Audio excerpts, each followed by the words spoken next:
Let's create that bolt first, and then we can put it in place and use that array modifier.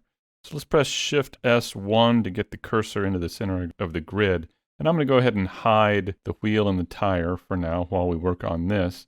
And I'll click on the scene collection up top to make sure that it pops into this area here when we create a new object. So it looks to me like it's just cylinders. It's kind of hard to see, but maybe the bolts here are 6 sides. Let's try that. Shift A, mesh, cylinder. Let's change the number of vertices to 6.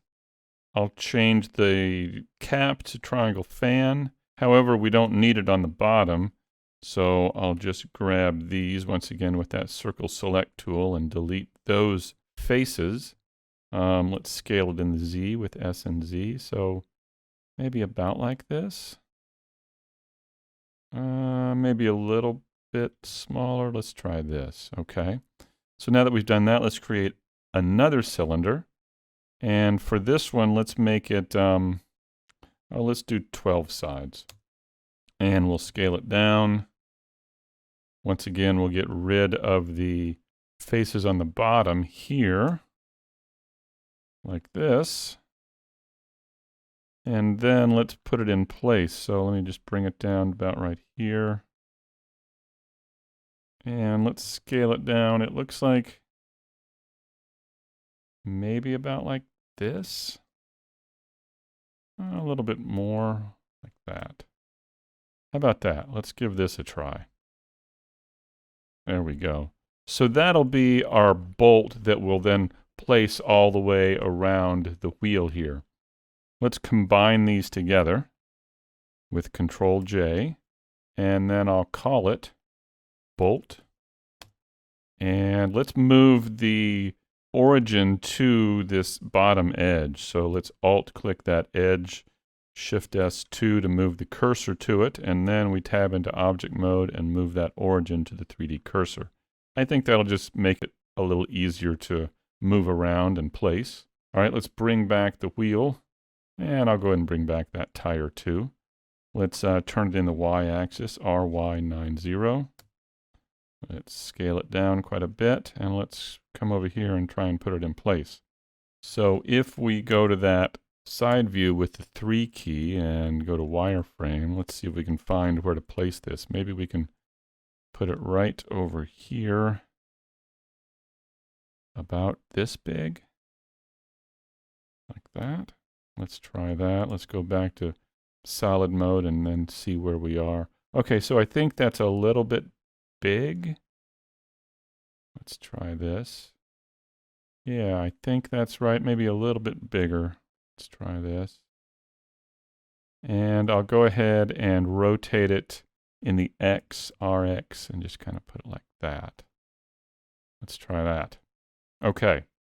So there's that bolt. Let's also put one inside there too. Let me bring this up a little bit more like that. Let's also duplicate this and put one inside here like this.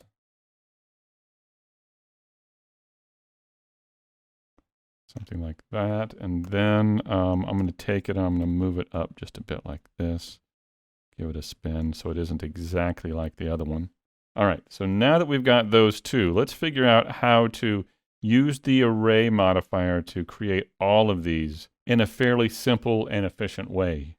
The first thing let's do is move this 3D cursor into the center of, say, the tire, right in there. That's really kind of the center of everything. So let's move the 3D cursor to this, Shift S2. And then what let's also do is let's create an empty. We're going to need, just like we used an empty with the array modifier for the chain, we need an empty or another object that we can turn and rotate the array around a center point. So that's what this is going to be.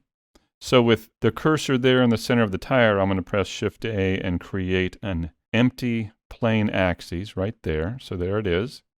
Now, in addition, I want to take the pivot point, or excuse me, the origin of this object, that little orange dot right there, and move it into the 3D cursor.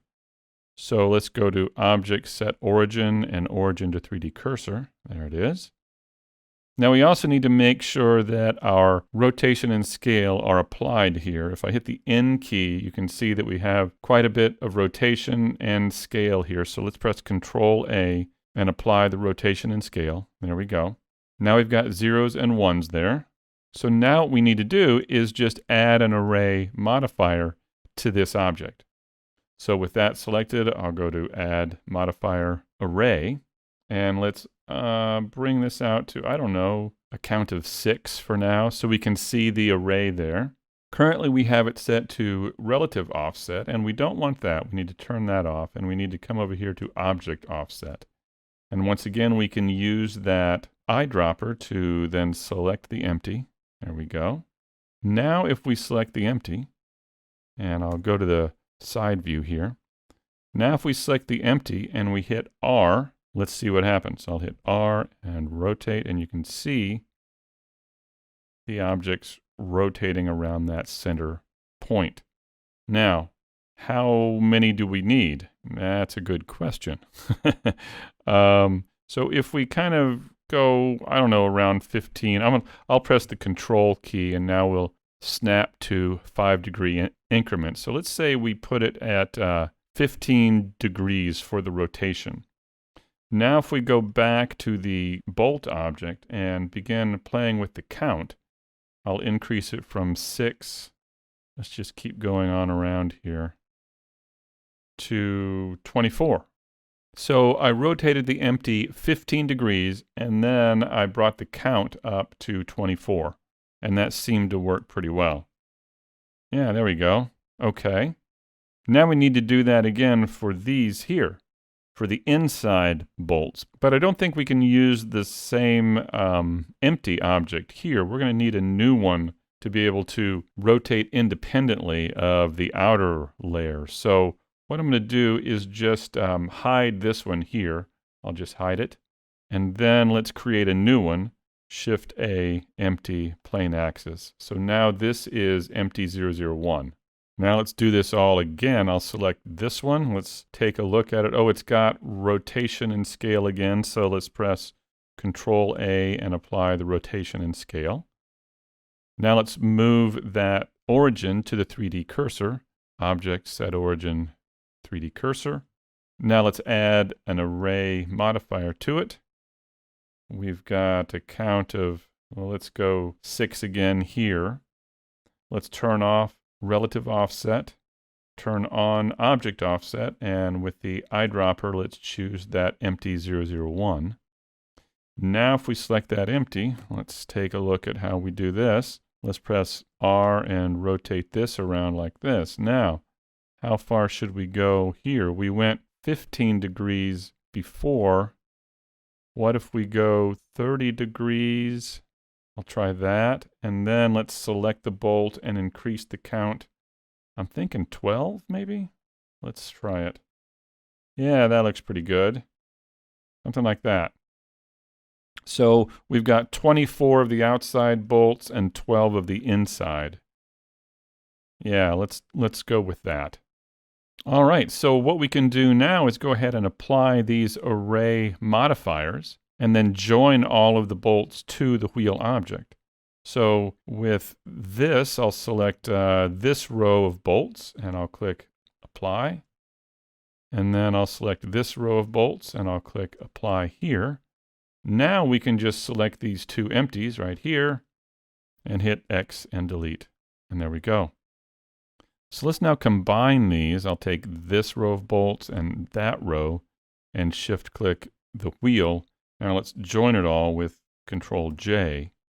There we go. And let's see if we can smooth these a bit too. I'll come up to Object and Shade Smooth. That looks awful. So let's go over to Object Data and turn on Auto Smooth.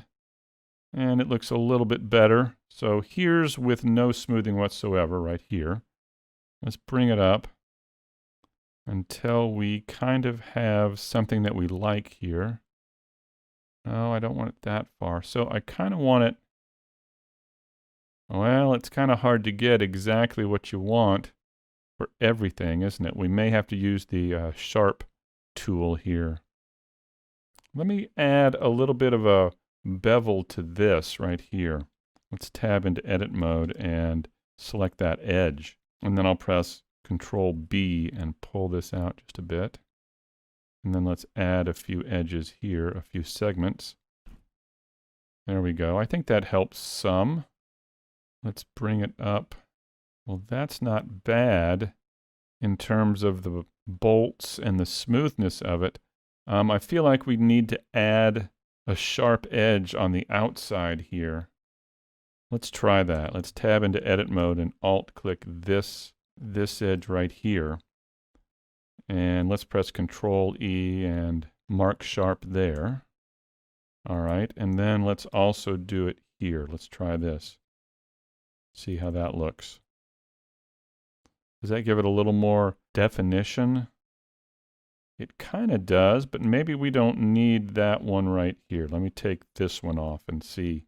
I'll choose clear sharp there. Let's try that. That's actually not bad. Yeah, I think I kind of like that. All right. So in the next video, what we're going to try is to use the same kind of trick using the array modifier to create the treads on the tire.